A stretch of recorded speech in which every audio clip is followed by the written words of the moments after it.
My friend, have you ever noticed how much energy you spend pursuing happiness? You wake up each morning with plans to make yourself happy, the perfect cup of coffee, the workout that will make you feel good about your body, the productive work day that will give you satisfaction, the evening entertainment that will help you relax and enjoy yourself. Yet, despite all this effort, despite achieving many of the things you thought would bring happiness, you often find yourself feeling empty, restless, already looking ahead to the next thing that might finally provide the lasting contentment you seek. Why is it that happiness seems to slip away just as you think you have grasped it? Why does the pursuit of happiness often lead to its opposite? Anxiety, disappointment, and a chronic sense that something is missing from your life. Let us begin by examining what you usually mean when you say you want to be happy.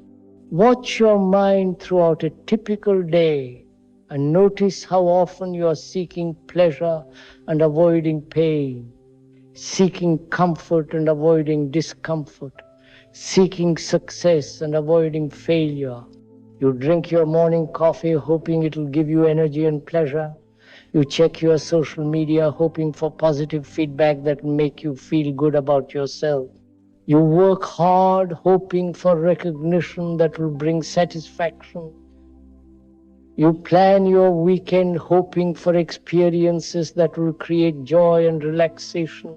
But observe what happens when you get what you think you want. The coffee tastes good for a few moments, then you finish it and the pleasure is gone. The social media likes provide a brief dopamine hit. Then you need more validation to maintain the good feeling. The work recognition feels satisfying briefly. Then you start worrying about maintaining your performance for the next evaluation. The weekend activities provide temporary enjoyment. But by Sunday evening, you're already thinking about what you need to do next week to feel happy again. This reveals something crucial about the nature of happiness as it is commonly understood. It's temporary, dependent on external circumstances, and requires constant maintenance. The happiness that comes from getting what you want is always threatened by the possibility of losing what you have gained. And it always demands more of the same to sustain itself. You become like someone trying to fill a bucket with a hole in the bottom, constantly pouring in more experiences, achievements, pleasures, and possessions, but never quite achieving the lasting fulfillment you seek. Consider how the pursuit of happiness affects your relationships. You approach friends and family members hoping they will make you happy through their attention, affection, and approval. When they behave in ways that please you, you feel good. When they disappoint you, act independently, or fail to meet your emotional needs, you feel hurt and frustrated.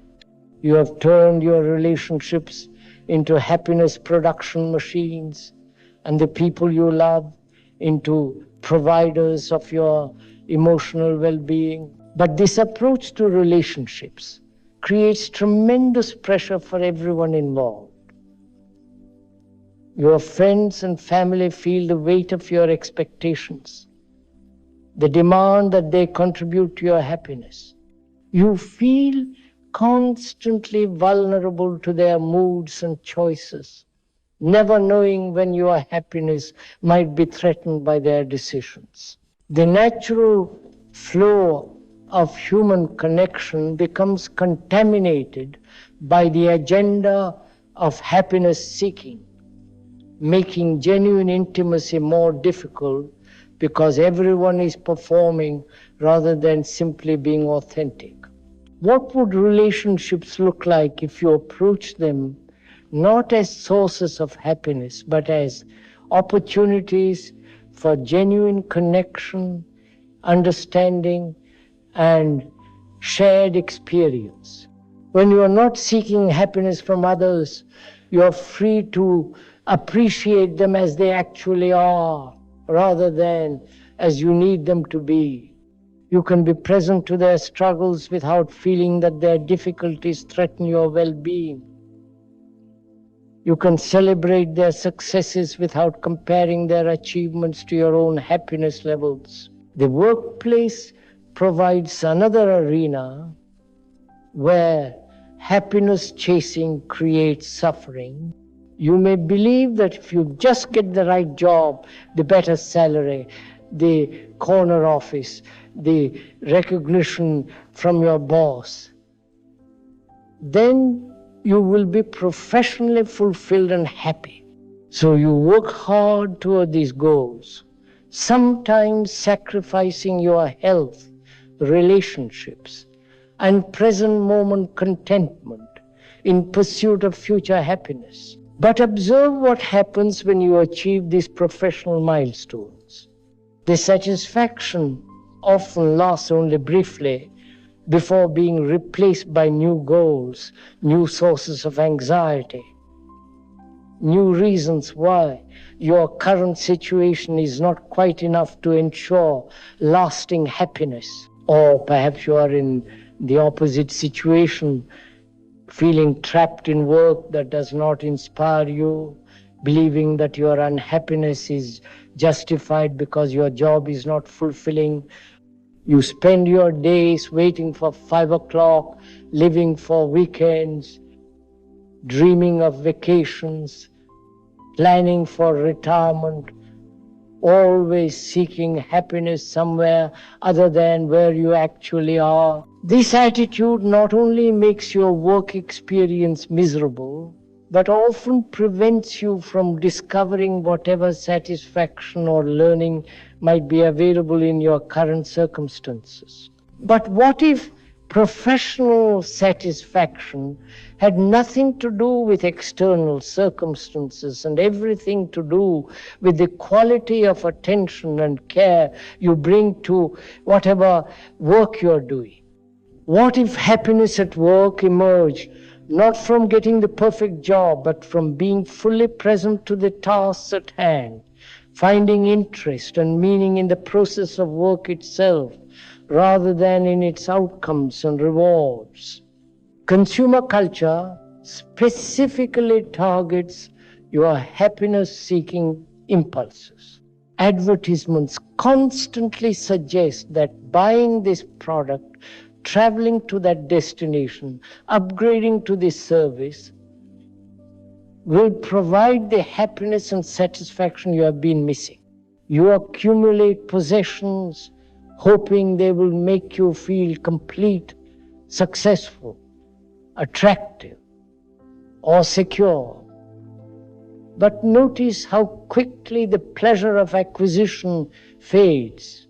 The new car brings excitement for a few weeks, then becomes ordinary transportation. The vacation provides wonderful memories.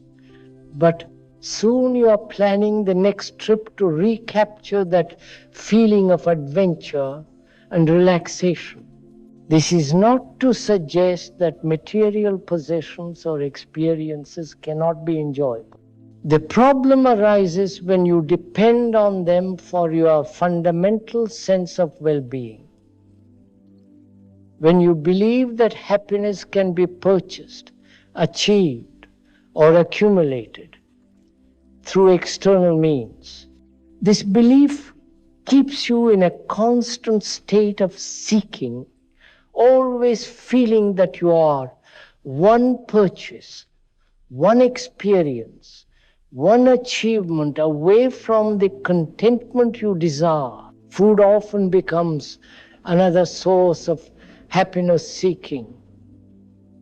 You eat not just for nourishment, but for comfort, pleasure, celebration, and emotional regulation.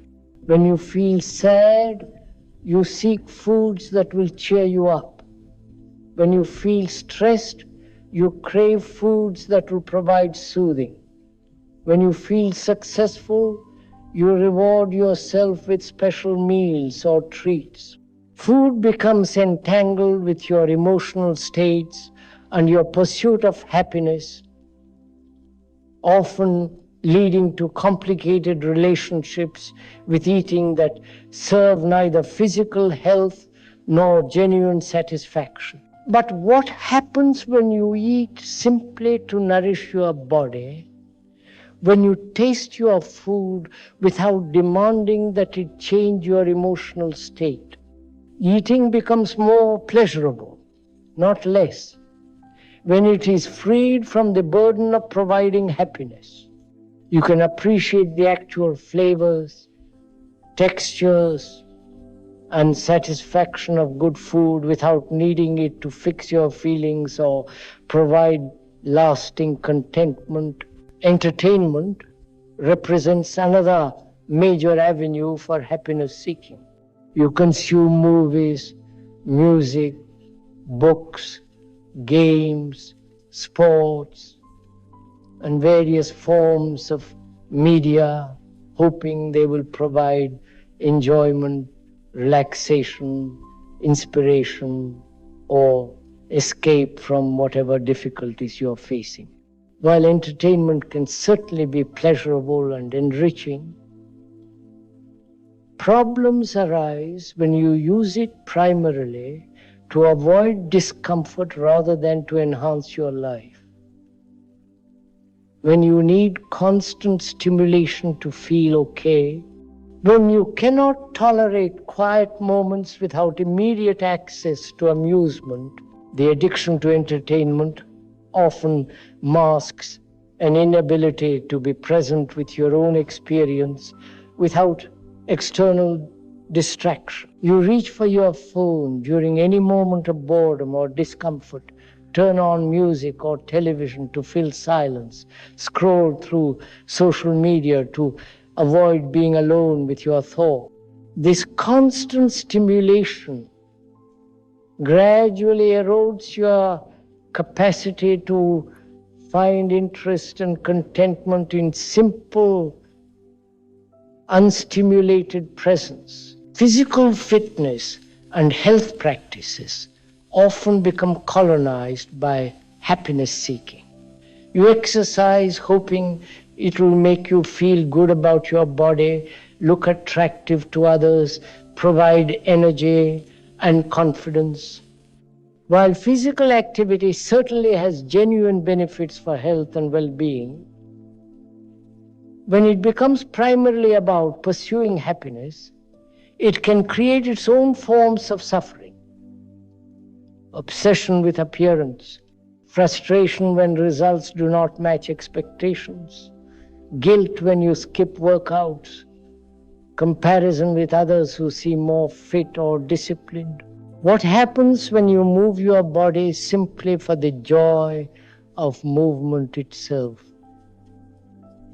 When you appreciate your body's capabilities without demanding that it look or perform in specific ways. Exercise becomes more sustainable and enjoyable when it comes from love and care for your body rather than from the pursuit of happiness through physical achievement. Spiritual practices, ironically, can also become forms of happiness seeking.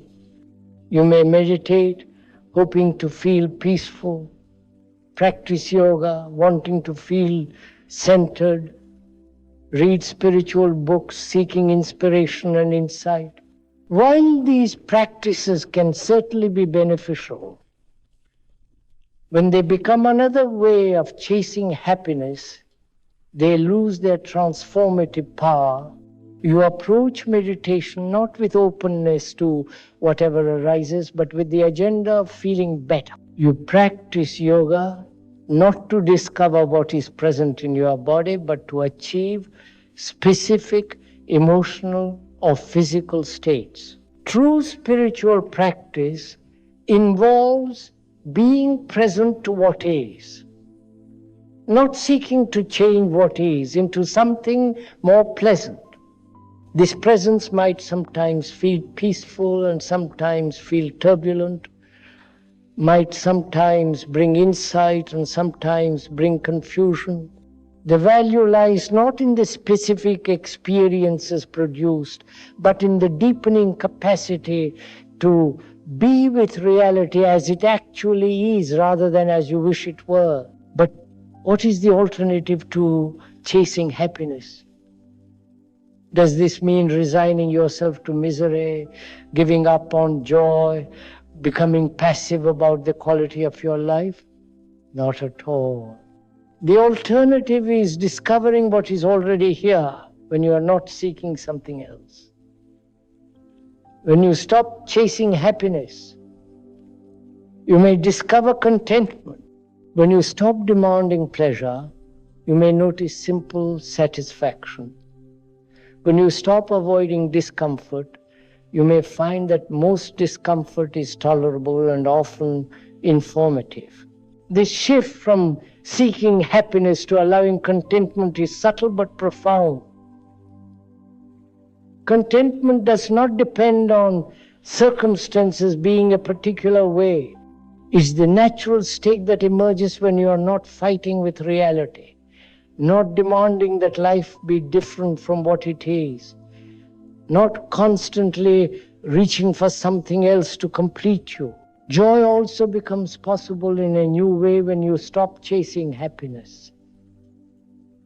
Instead of joy being something you pursue and try to capture, it arises spontaneously from full engagement with life as it is. The joy of watching a sunset comes not from trying to feel happy, but from being completely present to the beauty before you. The joy of conversation comes not from seeking entertainment, but from genuine interest in connecting with another person.